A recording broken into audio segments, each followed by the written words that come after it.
Oui, bonjour, Monsieur Long, HSE, on a rendez-vous pour la visite du chantier avec Joachim Gimnez.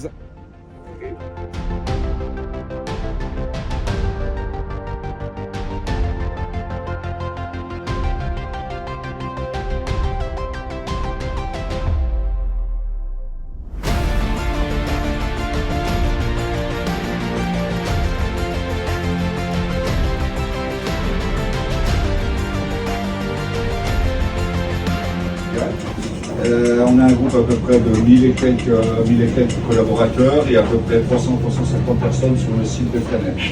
Donc Stéphane va organiser la visite, va vous faire la visite dans l'intérieur du bâtiment. Donc on devra apporter des EPI, masques, chaussures de sécurité, tout est prêt à l'accueil. Il va faire le cheminement à peu près comme à la construction du bateau par étapes. Ancien équipage professionnel, j'ai fait un tour du monde et puis maintenant je suis gestionnaire de bateaux de propriétaires, environ nos voiliers uniquement, et basé à Valencia en Espagne, et je vais passer dans l'expertise pour compléter mon offre de service. Ok, William.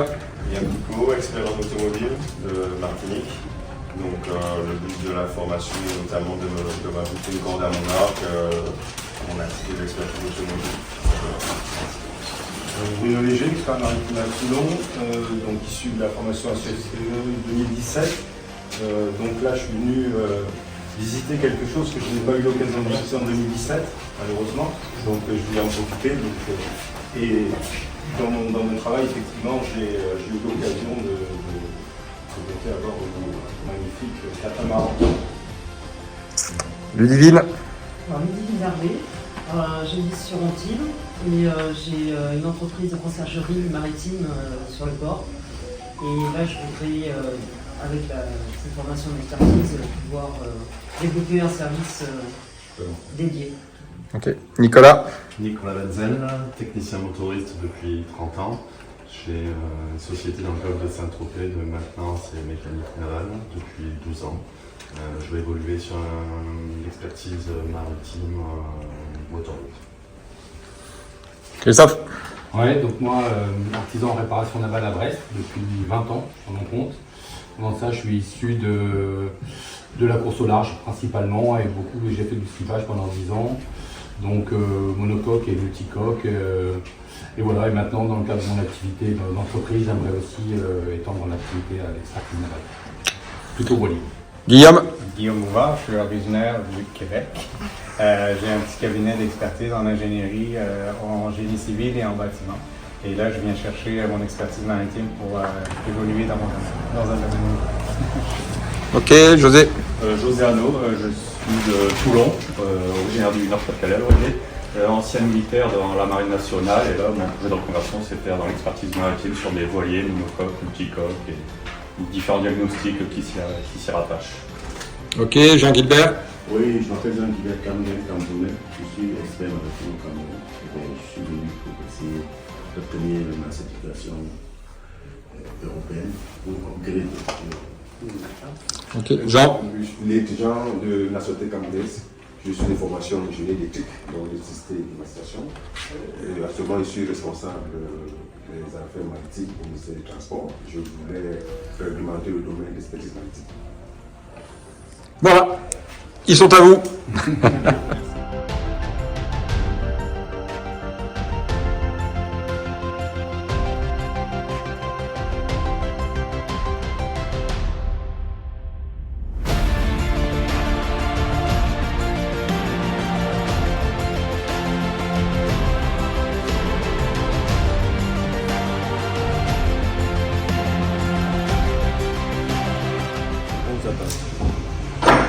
Non, je pensais pas que c'était aussi structuré, organisé, c'est vraiment intéressant. Après, ça dépend vraiment de la taille des chantiers. Vous avez des chantiers beaucoup plus artisanaux. On travaille encore avec, comme sur les katanas, on meuble au fur et à mesure. Et puis, des chantiers beaucoup plus industrialisés. Il y a tout un minding derrière. Donc là, le but, c'est d'avoir une ergonomie de poste de travail au niveau du montage. La plus confortable possible, ça évite plein de choses, ça évite déjà que les gens soient à la tâche, ça permet de conserver des gens.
prêt.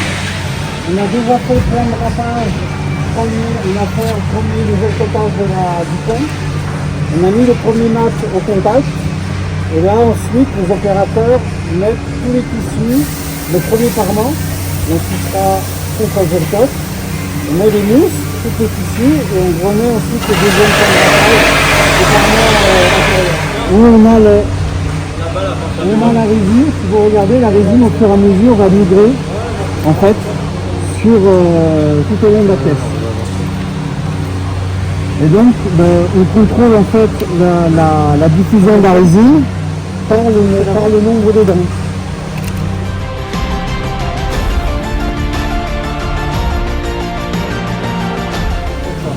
En fait, nous, quand on fait le pratique, c'est juste le fait de rajouter des générateurs, et tout ça, voilà. Alors, quand tu as d'ici.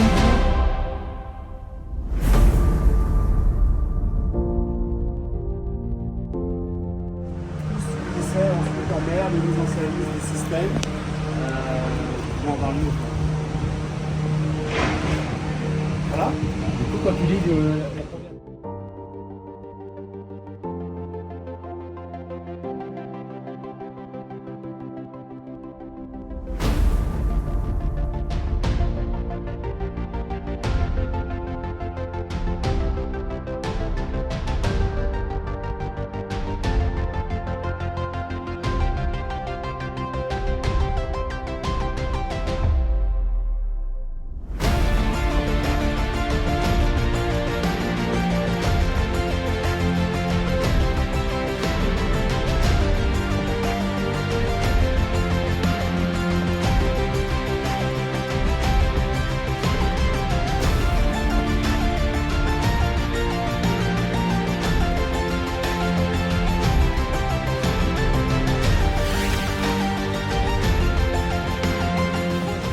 soft du polyester. Vous avez vu des coques démoulées, je pense, et toutes ces coques, avant le détourage, les découpes. Et au-delà, dans le moule, au-delà de la pièce finale, ces pièces doivent être détourées, c'est découpé. Découpé, ça génère des mouvements poussière. C'est pour ça que nous avons dédié pour la découpe, le bâtiment d'à côté où il y a des captations de poussière et des bâtiments de finition, puisque même quand la pièce sort du moule, soit pour une raison d'usure de moule, ou soit parce qu'un technicien fait tomber une pièce ou quoi que ce soit, il y a des étapes de finition à reprendre. Dans la finition, dans le bateau polyester, c'est les carrosseries de l'automobile. Personne ne pense que c'est moulé en ligne. Et c'est pas possible pour les géométries, ce qu'on appelle des définisseurs. Donc ça, c'est le rôle des finisseurs après des carrosseries de l'automobile. Donc là, on a une demi-coque, la seule qui repart et le demi. Tout est assemblé avec une bonne adoption, un confort intérieur. Et après, on reprend la ligne que vous avez là, sur l'extérieur. Même si le bateau est en one shot. Ce sont des bateaux d'agrément, ce sont des bateaux dans le team, où il y a un bord, qu'est-ce que ça change. Ça a un moteur supplémentaire et ça change.